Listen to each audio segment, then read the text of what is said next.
The Gulls Nest is on the air. It's time for a weekly dose of Seaside High School athletics with the Gulls Nest. If it happens on the field, in the pool, or on the court, you'll hear it here. The Gulls Nest is sponsored by Ocean Crest Chevrolet Buick GMC Cadillac. Good evening and welcome to the Gulls Nest. Jason Boyd here with head softball coach Corey Blacker. Coach, welcome to the show. Hi, thanks. The Gulls Nest is brought to you by Ocean Crest Chevrolet Buick GMC Cadillac, home of the lifetime warranty. We'd also like to thank our participating sponsor, Seaside Outlet Center. So, Coach, first year as our head coach for softball program, all kinds of different happenings this year, lots of great experiences, I'm sure lots of frustration. Any coach deals with frustration any season, it seems like, anyway. Would love to hear a little bit about how you think this season has gone.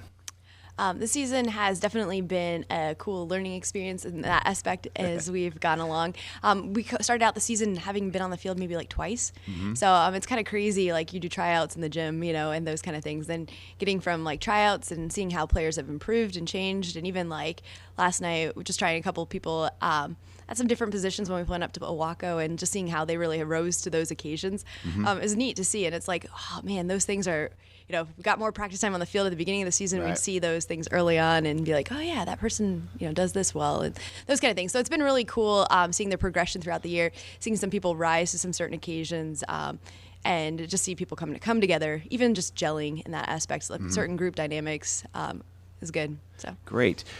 So looking at some of your senior kids this year, who has really stood out for you? Well, Mika is our senior, That's right. so she's great. She played outfield a lot in the past, and she played some third base this year for us. She's a great little outfielder. She played center field last night because it's where she likes, and she does a great job with that. She's going back actually to the Philippines, and so tonight I've got my It's More Fun in the Philippines shirt for her. Because I'll wear because she's going back there for college and such. So Great. And tonight's senior night, so you got the 4 o'clock game with Scappoose here at Broadway Field, and then following, so probably about 5:36 will be the second game of that doubleheader, and in between the two games is the senior night. So we're really hoping that people can get in your car, drive down there right now, listen to the rest of the show on the way, and catch the last season game, actually, and it happens to be our home game against the Scappoose Indians. So what are some of the surprises that you've had this year? I think freshman Haley Smith, we put her at third base recently, just getting her she's got really quick feet, and I knew that she had some great athleticism, and she doesn't realize that, she's not listening, but she doesn't realize that she's not an outfielder at third base, so she's covering a ton of ground, and like last night we had her at second base, and she did a fabulous job just covering a lot of territory. I love transitioning, and it's interesting to me that outfielders are always outfielders, like especially on the high school level. Like a good outfielder is someone who can judge the ball coming off the bat. Right. And so your outfielders are not always it's not like Little League anymore where your outfielders are the people. They're needed. They're really important. Super important, yeah, especially on the varsity level.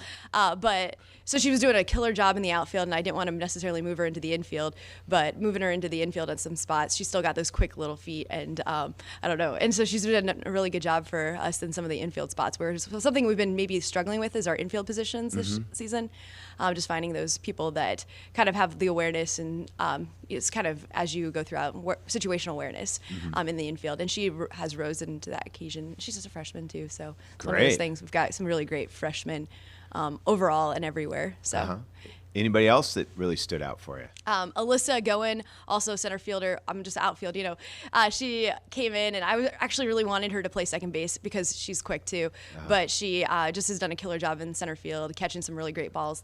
Astoria game, she got a diving catch and got a double play on it because they didn't think she was going to get it. Yeah, it's a play you're not expecting your outfielder to get. So awesome. So I know that the last 2 seasons, Jed has kind of been pitching from the stripe there pretty much every single game. And this year you used her a little bit differently in a couple instances. How come you made that change? So she's been hurting her arm. So there's been a couple of times where she's just sore and she asks to come out. So she's had some soreness in her shoulder, and we have some freshman pitchers that can back her up and are able to. So we've been doing that a lot. So when she asked to come out, especially doubleheader situation, she's been pitching full games, single games, but. Right. I noticed one of the instances where she went in at shortstop, it was like, wow. You know, all of a sudden there's like a giant wall right there. You know, even though, you go up against a team like Banks, they're going to hit pretty much whoever you put at that pitcher spot anyway. And then if Jetta happens to play that shortstop spot where it seemed like about 80% of the balls are going, she's able to knock things down and stop them and hold a lot of the bats for the powerhouse teams like Banks to singles instead of triples. Yeah, absolutely. And so she's got some good awareness also on the field at shortstop. So last game of the season, what kind of emotions are you dealing with today as a coach? So it's funny because like the girls are tired, coming in, it's been a couple weeks and, just I think that's part of it too. You come in, you're like, okay, it's like good. I'm excited, to have one last game. Wish the weather was better, but those kind of things. It'll dry up a little bit. Yeah, but yesterday it was sunny and beautiful, and we had a great game, and so it was just nice to end on sunny weather there. So I'm coming in with it, being excited about the last game. And so yeah, definitely. It's kind of sad to see some people go. I mean, it'll be sad to see our seniors leave and our senior leave. So yeah, it'll be. I don't know. So those things too. Well, exciting for the future, having almost everybody back. You've got the 8th graders have about 10 or 11 kids playing softball right now. So it looks like, building the program is going in the right direction. Yeah. So awesome. Well, when we return, we'll talk more Seaside High School sports. Thanks, Coach, for being in. Great season this year. Thank you. Stand by for more with Jason Boyd and the Gulls Nest next on 102.3 KCRX. Now, back to the Gulls Nest on 102.3 KCRX. Welcome back to the Gulls Nest. Jason Boyd here with head track and field coach Jeff Kilday. Coach, welcome to the show. Hey, thanks for having me. Ocean Crest's never-ending quest to provide a better customer service experience has raised the bar. With their lifetime limited powertrain warranty on virtually every vehicle they sell, new or used, Ocean Crest Chevrolet Buick GMC Cadillac off Highway 101 in Warrenton, home of the lifetime warranty. Okay, Coach, district track, it's here. Boy. We've been building. We did some strength training, then some endurance training, then some speed training, and weather training. Lots of weather training. Hosted a very successful, incredibly busy daily Astorian. I mean, it's been a long season. Kids at the Jesuit Twilight meet this year with great times, and want to talk about Centennial. We haven't had a chance to talk about that one, and then Willamette. I think we just had. We haven't had a chance to talk about that one. Dick Baker. They've been coming fast and furious. They last have been couple coming weeks. fast and furious. Oh, and then we had JV districts back on Monday. So just all kinds of great things to look at. And just to let our listeners know, you can always go to www.athletic.net and then search for Seaside High School, and then you can see times and marks. For every single mark of every kid that's competed for varsity JV, actually going back all the way to 1962, I think there's marks in there. Holy cow, that's some serious archiving. Okay, so let's talk a little bit about this last week. Yeah, well, the week that we just had, on, of course, we had the big Dick Baker meet, and Dick Baker is a invitational meet, 12 schools there. Each of the schools get to put 2 competitors into each individual event. And then there's a team trophies. There are individual medals for winning individual pieces. And what a great competition. And they're pretty much all 4A with a couple of exceptions of 2 5A schools. So you have kind of the elite 4A schools. And it's a tune-up meet, gets you ready for the state meet, district meets. And we go by the very strict rules there. And the kids really, really stepped up and competed. And of course, it was also 70 degrees. I was going to say the weather was really nice too. And you look at performances, same people I talk about year end from the very start that we thought were going to shine. Bradley Resnicki ran a 1500, just kind of led from start to finish. Jackson Janik ran the 800, actually had an all-time PR, even faster than he's run at state when he's won the last 2 years in a row. Juno Meyer ran both the 1 and 2, came in second in both, but set PRs for himself. Great. He's just, and then at the very end, the 4x4 boys team, just big head-to-head competition against two of our big rivals, Astoria Banks. And then Central, which is not really that's a 5A school, if I remember right. Yes. They have one of the best times in the state, and so we competed. We didn't really have Banks as Astoria as our competition. We kind of passed them by and came about 0.3 seconds behind the leading Central group. So wow, what a great meet for the boys. And on the girls' side, I got to talk about Anna Huddleston. PR in the javelin, 107 feet. She just keeps getting further and further each throw that she's had this year. What an outstanding meet. All of our throwers, shot put, discus, and javelin, both boys and girls, all of them had PRs, personal records, the best they've set. They may not be leading the league. Right. A lot of them are freshmen, and that's great. But that means we have Freshmen, stuff to look sophomores for too. in the future. Yeah. And we just see kids that keep getting better and better. So, well, if they're PRing, I mean, you can't really ask for much more than that. Track is not just about winning state and winning. If you're winning, if you do better each time you come out, whether you throw further, whether you jump higher, whether you run faster. Awesome. So when we're looking ahead then here to districts, that's the qualifier to get into the state meet. So tell us a little bit about those qualifying regulations. I was studying them all night last night. So when you have a district meet, once the finals are finished, and there's prelims and finals in mostly running events. A prelim is the top 8 make it to the finals the next day, so it's a 2-day meet. You have to be the top 2 finishers at the finals to get in.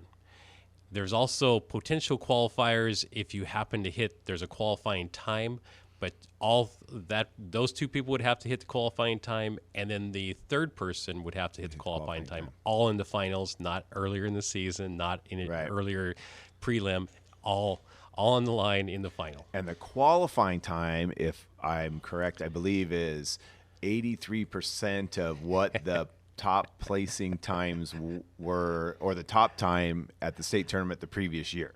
It's pretty high. Kind of, yeah. It's a 3-year average of third place. Third place, okay. Yeah, it is at really, the state tournament, really third tough. place. Yeah. We look ahead at Juno Meyer in the 400. He's run a qualifying time earlier in the season along with 2 others. Mm-hmm. So it's possible all 3 of them could get in, but the rain today obviously is not making the best marks. Tomorrow is supposed to be a little nicer, so who knows? And that's what track's about. Right. It's competing on that day. So I want to encourage everybody to come to St. Helens tomorrow to watch the finals, as the prelims here are just about ready to finish up. But we'll have all kinds of action tomorrow, starting at 1 p.m. for the field events, and then 2:30 for the running events. St. Helens High School. Yes, you heard that right. It's St. Helens High School. Seaside is we are the host.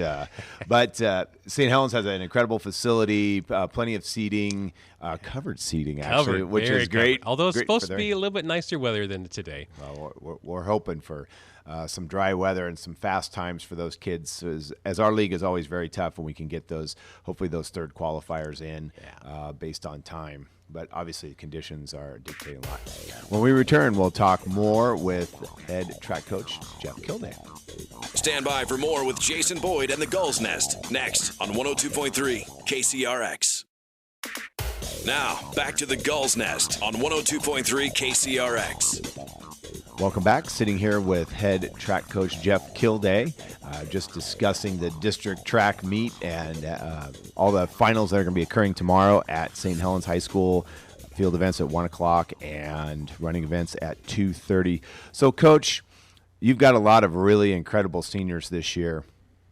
Several kids on your team are competing at the next level, collegiate level, starting next year, which is kind of unprecedented, the amount of kids that we have traveling to NAI schools, Division III schools, to participate. So what have those seniors really meant to your program this year, and kind of give us a rundown of some of those kids? Boy, and it's a big group too. Yeah, I know. It's gonna, compared to next year's group, this year is going to be a tough one to replace, although we always try to replace them all. But when you have a group of leaders, and by the time they're seniors, they're definitely leading the whole team. And when they have high marks and they're good character, they're kids that lead every other kid just by their actions, not even necessarily by their words. And sometimes their words, I looked at the Dick Baker meet, and I see a couple of seniors, hey, come on, guys, we got to get warmed up. And it's just, I don't have to tell them. They just know what to do. And from the time they were freshmen, they were learning it, but they took those roles in the last couple of years on themselves. And on the boys' side, obviously, Jackson Janik has always been one of those leaders. Bradley Resnicki has stepped up this year, also taking a little bit more leadership role. Hunter Thompson, just keep going. There's a hardworking kid. There's a hardworking kid. And whatever thing we put him, he just has a great attitude. Yep, let's do it. Okay. Yeah. If we look at Juno Meyer, this group, Will Garvin, these are all people that will probably be going to the state tomorrow when they qualify, and they just have really led the whole group. Girls-wise, I don't talk as much, and maybe they don't get the precedent or the front page talk because they're not the top in the state, but Josie Smith has been that solid person all the way through. From the time she was a freshman, she's always been the leader, kind of a little silent, but everyone rallies around her, whatever she's talking about. This year we got Summer Spell back from being out internationally, Rotary Exchange. She's also one of those people that wherever she's at, kids kind of gravitate towards her, and she seems to lead all those people. And another international student, Kirsten Lent. She's been doing a great job on the throwing areas. So certainly those kids have led, and I'd have to talk, being this one of the shows, my distance coach, Neil Branson, who's retiring at the end of this season. You talk about a senior leader. Yeah, since 1974? That's the senior leader. If I forget something, if I don't make something, man, he's on my tail, and it's great because that's the senior leadership you're looking for. So I'd put that as the same thought process too. Not to say that he's a senior, just saying that he's leading. He qualifies. Yeah, that's going to be a real tough one to replace there, Mr. Branson. I know that we're in the process of doing that with the track, or not the track, but the head cross country position, and we're feeling real confident about the direction we're going there. But as a track person, Neil is across the state known very, very widely for perfect and getting better. And he always has that mantra about him. So yeah, that'll be a tough one to replace. All these kids will be tough to replace, and him. Okay, Coach. Well, I'll let you get back to the kids, and thanks again for being on the show. Well, I'm sure we'll get a chance to talk to you next week about all the kids that qualified for state. Absolutely. Want to give a quick shout out to the Seaside High School band who competed yesterday at the state competition in Corvallis, Oregon, at the campus of Oregon State University. The kids played fantastic. Their sight reading, which is the one that the spectators don't get to listen to, the kids are actually handed some music and they've never seen it before, and then they're supposed to just start playing, and then they're judged on how well they do to that. The kids did fantastic in their sight reading this year. They did not make the top 5, unfortunately, but just to be one of the top 10 bands in the state and to make it to the state tournament for their 13th consecutive year. Kudos to Mr. Dahlgren and those band kids. I want to remind everybody that Ducky Derby tickets are on sale. I want to get you out there for that event. You don't have to be there to attend, but we'd sure like it if you'd buy one of those $5 tickets and support a duck and support Seaside Kids. All the proceeds go to help Seaside Kids Incorporated. Remember, that's your nonprofit free activity organization for all the kids in the Seaside School District area. They can participate in open swims and softball, baseball, football, volleyball, for free because of your donations and you helping out with those fundraisers. So I want to encourage everybody to get your Ducky Derby tickets, and we'll see you next week. Go Gulls. This show is also now available on our YouTube podcast archive. You'll find it at Ohana Media Group Coaches Shows on YouTube. Please like and subscribe. Thank you for tuning in to the Gulls Nest, a weekly look at Seaside High School athletics. Join us Thursdays at 6 p.m. The Gulls Nest on 102.3 KCRX. Sponsored by Ocean Crest Chevrolet Buick GMC Cadillac.